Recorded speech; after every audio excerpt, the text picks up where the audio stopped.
네, 지금 들으시는 노래는 울산 큰애기라는 곡인데요. 울산 여성인 울산 큰애기가 서울에 간 남자친구 삼돌이를 생각하면서 부른 노래입니다. 이촌향도 시절의 풍경을 담았는데요. 자, 이렇게 오랫동안 산업단지를 기반으로 풍부한 일자리를 자랑해온 울산마저도 이제 청년들이 떠나는 도시가 되어버렸습니다. 이 문제 심층 취재한 KBS 서영은 기자와 살펴보도록 하겠습니다. 자, 서 기자. 네. 노래가 흥겹네요. 울산 큰애기. 네, 사실 노래 내용을 가사말을 들어보면 울산에 남은 여자친구 이름이 울산 큰애기고요. 남자친구는 삼돌인데 서울에 갔습니다. 그러니까 이게 발표된 해가 69년 이촌향도 시절이고 울산이 아직 공업도시가 되기 전인데 그러니까 일을 하러 간 남자친구를 울산에서 기다리는 여성, 이촌향도 시절의 한 풍경이죠. 근데 어차피 서울에 갔어도 돌아온다는 게 확실한 상황인 돌아올 거잖아요. 걸로 믿는다. 서울에 여자친구들이 예쁜 사람들이 많다고는 하지만 나를 기억할 걸로 믿는다. 이런 가사인데 근데 사실 지금 현실은 완전히 반대가 됐다. 이런 상황을 표현하려고 저는 다큐멘터리에서 사용했는데 뭐냐면 지금 울산엔 여성이 없습니다. 여성의 일자리가 좋은 일자리가 없기 때문에 일을 하려고 하는 여성은 울산 밖으로 떠나야 하고 특히 서울 수도권으로 가는 분들이 많습니다. 근데 이분들이 울산 큰애기가 서울로 갔다는 얘기죠. 삼도리에 해당하는 사람들이 울산에 있다면 아마도 떠난 큰애기가 돌아오길 바라겠죠. 그러나 돌아오지 않을 거다라는 얘기입니다. 왜냐하면 울산에는 여성을 위한 좋은 일자리가 별로 없기 때문에 그 지점에서 울산의 현실을 보여줄 수 있다. 역으로. 그래서 이 노래를 좀 사용했었습니다. 상황이 많이 바뀌었다는 거죠. 이제 과거하고는. 그렇습니다. 이제 그렇다면 울산 그 큰애기 일자리도 없다고 말씀해 주셨는데 젊은 남성들 일자리도 좀 많이 좀 빠져나간 건가요? 그러면? 맞습니다. 지금 저는 울산 탈출이라는 표현을 쓰고 청년을 잃어버린 도시라고도 표현할 수 있다고 생각하는데 제목만 보면 상당히 심각해 보이네요. 한 세 가지 측면에서 왜 청년이 울산을 떠나느냐 설명해 볼 수 있는데 하나는 생산직 일자리 문제입니다. 생산직 일자리에서 정규직이 굉장히 많이 줄고 있고 그래서 이 생산직이 비정규화되면서 이쪽 지역에서 좋은 일자리가 나오지 않는다. 예를 들어보면 울산의 현대중공업 10년 전에 한 17,000명 정도의 정규직 조합원이 있었습니다. 근데 지금 7,500명, 10,000명 넘게 줄었습니다. 그러니까 저렇게 줄어도 공장은 돌아가는 겁니다. 비정규직 혹은 이주 노동자들을 사용해서 현대차 역시 비슷한 상황인데 최근 5년 동안 퇴직자가 한 8,500명 정도의 퇴직자가 있는데 이 기간 동안 신규 채용은 별로 없습니다. 사실 지난해 현대차가 생산직을 신규 채용한다고 해서 화제가 됐는데 그때 300명, 400명, 뭐 올해까지 다 포함한다고 해도 한 800명 정도 수준인데 지금 최근 5년 동안 8,500명이 떠났는데 한 7,800명 고용했다. 그럼 극히 적게 고용을 하는 거죠. 앞으로도 이 상황은 변하지 않는다는 겁니다. 생산직, 정규직 일자리가 없는 이게 첫 번째 문제인데 좋은 일자리일수록 먼저 사라지고 있는 겁니까 그러면? 그렇습니다. 좋은 일자리, R&D, 현대차 같은 경우는 R&D가 굉장히 많이 필요하고 중공업도 마찬가지인데 이 일자리들이 다 수도권으로 가고 있습니다. 현대차의 지금 가장 핵심적인 R&D 센터라고 하면 경기도 화성에 있는 남양연구소입니다. 근데 이 연구소가 한 100만 평 정도 된 굉장히 넓은 부지라고 하는데 여기서 설계부터 시험 생산 그리고 문제 해결 그리고 최종 양산 전에 점검까지 다 여기서 다 이루어집니다. 이렇게 되면 울산은 생산 기지화 되는 거죠. R&D는 수도권에서 하고 현대중공업은 사실 배를 만드는 공장이고 이런 공장들은 배를 만드는 곳을 벗어나서 R&D를 하기도 쉽지 않았는데 과거에는 지금은 가능하다는 겁니다. 그래서 현대중공업도 역시 중간 지주사를 수도권으로 옮겨오고 그리고 집약할 필요가 없다는 거죠. 맞습니다. 그래서 R&D 센터가 수도권으로 옵니다. 근데 이 문제는 어떤 의미에서 이해할 수 있냐면 수도권에 있는 좋은 일자리에 취직하고자 하는 인력들이 울산으로 내려가지 않아서 그런 것일 수도 있고 아니면 좋은 일자리들이 다 수도권에 모여서 그런 걸 수도 있고 닭이 먼저냐 달걀이 먼저냐의 문제긴 하지만 분명한 건 좋은 일자리가 울산을 떠나고 있다. 이건 분명하다는 겁니다. 두 가지 다 울산에는 안 좋은 거네요. 그렇죠? 마지막 세 번째가 여성입니다. 여성 문제는 좀 전에도 얘기했고 앞으로도 얘기할 기회가 있을 것 같습니다. 자, 이렇게 일자리가 줄고 사라지고 그러면 결국은 인구가 감소하는 것인데, 그렇죠? 떠나니까 젊은 사람들이. 그럼 광역시 타이틀에는 문제는 없는 겁니까? 지금 110만입니다. 지난해 기준으로. 근데 제일 많을 때가 2015년 117만이었습니다. 7만이 준 겁니다. 근데 2015년이 여러모로 우리나라엔 굉장히 중요한 해인데 인구적으로 아니면 지방에 있어서도 왜냐하면 이때부터 울산 인구가 줄었고요. 사실 이때 울산의 현대중공업이 구조조정을 맞으면서 그때부터 울산 경기가 좀 안 좋아지기도 했고 출생률도요. 이때부터 급격히 떨어집니다. 우리나라 전체에서. 그러니까 2015년을 기점으로 해서 우리나라는 굉장히 어떤 출생률 측면에서도 인구학적인 측면에서도 안 좋은데 결국 이렇게 되면 어떤 일이 일어나느냐. 울산에서는 여성들이 떠난다고 했습니다. 그리고 청년들이 전반적으로 울산을 떠난다고 했습니다. 한 7만 명 정도가 줄었는데 한 70%, 4만 7천 명, 8천 명 정도가 떠난 청년의 숫자입니다. 그러니까 청년 떠나서 준 게 70%라는 거예요, 울산에. 근데 이게 거의 대부분의 지역 도시들의 현실이긴 한데 이렇게 되면 청년이 떠나기 때문에 여성이 떠나기 때문에 아이를 낳을 수 있는 사람이 적어지니 출생률도 떨어지고. 출생률도 떨어지고. 네. 그리고 이게 울산만이 문제가 아닌 것이 이 떠난 분들이 대부분 대도시, 특히 수도권, 서울 지역에 많이 가거든요. 그렇게 되면 나타나는 현상이 경쟁을 많이 해야 됩니다. 좀 더 높은 청년의 밀도가 높은 곳에서 경쟁하다 보면 결혼이나 아니면 출산 같은 행사를 아니면 해야 할 일들을 미루게 됩니다. 그렇게 되면 출생률은 더 떨어지는 거고요. 실제로 악순환이 반복되는 것이군요. 서울은 한 0.5 정도 되는 합계 출산율인데 점점 더 그 청년이 지방을 떠나서 수도권으로 가면 갈수록 출생률은 더 떨어지고 우리나라는 재생산이 어려운 나라가 되는 거죠. 심각하군요. 네.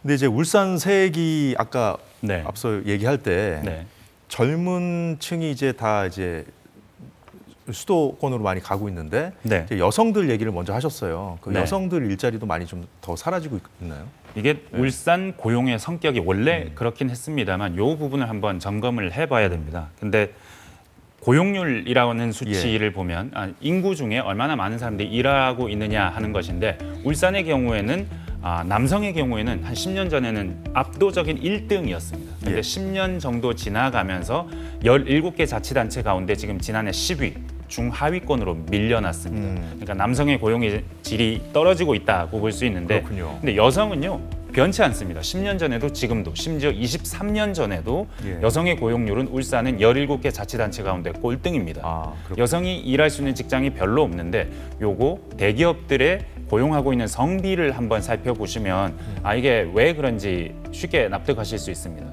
현대중공업 97대 3, 현대차 94대 6, 롯데케미칼 85대 15, SK 93대 7. 저 정도로 심한가요? 생산직이 많은 도시다 보니 남성을 좀 많이 고용을 했고 그리고 사실은 요즘은 조금은 여성을 고용할 수도 있는 생산의 노동의 강도가 그렇게 강해지지 않아서 여성을 고용할 수도 있는 직종도 많다고는 하는데 그동안 관행적으로 남성들을 많이 고용해 오다 보니까 그리고 여성들이 아무래도 생산직에 들어가고자 하는 욕구가 좀 적은 측면도 있으니까 결국 저런 상황이 고착화돼 있는 겁니다. 이런 상황에서 여성들이 일하고 싶어 하는 직장 혹은 일자리가 없는데 좀 더 늘리려는 노력을 했었어야 하는데 그런 노력은 부족했고 그리고 효과가 많지 않았고 그래서 결국은 지금 상황에 여성이 울산에서 일할 수 있는 자리가 없는 건데 과거 같으면 이런 말씀 하시는 분들도 있었을 거예요. 그 남자가 정규직인 사람이 잘 벌어온다면 여성이 집에서 살림을 하는 그런 식의 분업이 있을 수도 있는 거 아니냐. 근데 더 이상 우리 사회가 그런 모습은 아닙니다. 여성들도 대학을 나오고 교육을 많이 받고 오히려 남성보다 교육을 많이 받기 때문에 좀 더 일하고자 하는 욕구가 많은데 자기 삶을 스스로 개척해 나가려는 여성일수록 울산에서 살기는 너무 어려운 겁니다. 그러니까 울산 큰애기로 불렸던 그 울산의 젊은 여성들을 위한 일자리는 애초부터 부족했다 그런 말씀이신데 맞습니다. 자 그런 상황에서 이제 그 20대 남성이 아직도 더 많은 건가요? 성비가 불균형이 지금도 심각한 상황이에요. 성비 그래프를 한번 보시면 20대 남자와 여자의 성비를 보시면 이 변화하는 추이를 보면 이게 상황이 보통 상황이 아니구나 느끼실 겁니다. 처음에 사실 광역시가 되던 해가 1997년입니다. 울산이요. 이때는 남녀 성비가 거의 1대1입니다. 50대 50 정도 되는데 그 이후로 지속적으로 떨어집니다. 그래프 한번 보면 좋을 것 같은데요. 광역시 승격 직후에는 50.9%였는데 이게 지난해 43.3%까지 떨어집니다. 지금 무슨 말이냐면 여자 4명에 남자 5명인 도시라는 뜻입니다. 아니 아까 이제 서 기자가 그 이제 이 인구가 줄고 하면은 일자리가 줄고 하면 이제 출생률도 낮아지고 한다 그런 문제점을 말씀해 주셨는데 이렇게 되면은 그 남자들은 있는데 그 여성이 없으니까 결혼할 짝이 없는 거잖아요. 저기 서울대 조용태 교수 말을 들어보면요, 전 세계적으로 마찬가지인데 여성이 떠나는 도시는 미래가 없다는 겁니다. 일단 남성도 같이 떠난다는 측면에서, 그래서 청년 인구가 줄어든다는 측면에서 그렇고, 그리고 여성이 떠나기 때문에 미래 세대가 더 적어집니다. 출생률이 떨어질 수밖에 없으니까요. 이런 경우에 이 도시의 미래는 굉장히 어두워진다라고들 얘기들을 합니다. 뭐 그게 여기서 중요한 것은 이게 울산만의 문제인가? 비단 울산만의 문제가 아니고 울산마저 이렇기 때문에 우리가 좀 더 심각하게 보는 거 아니겠습니까? 우리나라 GRDP, 그 지역 총생산이 1인당으로 따졌을 때 압도적인 1위, 지금도 1위인 게 울산입니다. 근데 왜 지금도 1위냐, 소득이 왜 높으냐? 아버지 세대는 여전히 정규직이고 아버지 세대는 여전히 고연봉을 받는데 아들 세대, 딸 세대의 경우에는 그런 직장이 없다는 겁니다. 그래서 미래가 어둡다는 것이고, 이런 경우 청년들이 다 수도권으로 몰려가는데 이 상황을 아까 설명드렸듯 출생률이 줄고, 출생률이 준다는 것은 대한민국의 경제적 미래가 어두워진다는 겁니다. 한국경제연구원에서 연구한 걸 보면 인구가 1% 줄어들면 GDP가 0.59% 준다고 했습니다. 우리나라가 앞으로 한 2050년에 생산 가능 인구가 35% 주는데 이때 저출생 고령화 효과를 고려하면 GDP는 30%가 준다는 겁니다. 성장이 아니고 GDP가 3분의 1 가까이가 사라진다는 겁니다. 결국 울산이 아니면 지역의 산업도시가 움츠려든다는 것은 결국 우리나라 전체 인구가 점점 더 줄어드는 방향으로 가속도가 붙는다는 얘기고, 그렇게 인구가 줄어드는 방향으로 가속도가 붙는다면 대한민국 전체 경제의 미래는 점점 더 어두워진다. 결코 울산만의 문제, 지역만의 문제가 아니라는 점, 요거를 강조해야 된다고 생각합니다. 그렇기 때문에 이제 대한민국의 지속 가능성에 위기가 온다는 말까지 나오는 거군요. 네, 맞습니다. 마강래 교수께서 하신 말씀이 있는데 한번 들어보면 좋겠는데요. 들어보죠. 왜 청년들이 선호하는 좋은 일자리가 지역에서 사라지고 있는가? 이건 지역이 문제가 아니라 수도권 자체에 너무나 많은 투자를 통해서 수도권에 페이버를 줬기 때문이에요. 그러다 보니까 청년 인구가 방법이 없는 거죠. 기울어진 운동장이라는 얘기고요. 이걸 바로잡기 위해서는 지역에 좀 더 집중적인 투자를 하자는 것이 마 교수 주장인데 메가시티 이야기이기도 하고요. 근데 이 지역에 투자를 하자는 얘기가 늘 반대에 부딪히는 바로 그 지점은 그렇게 해서 투자 효과가 나겠느냐, 예비 타당성 조사 같은 것들도 있고 교통망을 필요하느냐라는 그런 질문을 할 수 있는데, 근데 이게 우리나라 전체의 문제라는 것이고, 특히 R&D가 지역에서 계속해서 산업도시가 앞으로도 계속해서 발전하려면 R&D에서도 우리가 좀 더 지역에 집중적인 투자를 해줄 필요가 있고, 그리고 지역에서 더 일할 수 있게 젊은이들이 내려갈 수 있게 하는 어떤 제도적인 장치 마련도 필요할 텐데, 또 다른 한편에서 취재 과정에서 들어보면 금융 지원이 스타트업을 하려는 젊은이가 봤을 때는 서울에는 자금이 많고 조금만 있어도 투자 자금을 모집하기가 쉬운데 지역은 어렵다는 겁니다. 그런 측면에서도 정부가 돌아볼 측면이 있는데, 가장 강조하고 싶은 것은 아까부터 계속 말씀드렸지만 결코 이게 지역의 문제가 아니라는 겁니다. 그러니까요. 결국 우리나라 인구가 줄어드는 문제고, 결국 우리나라 전체의 파이가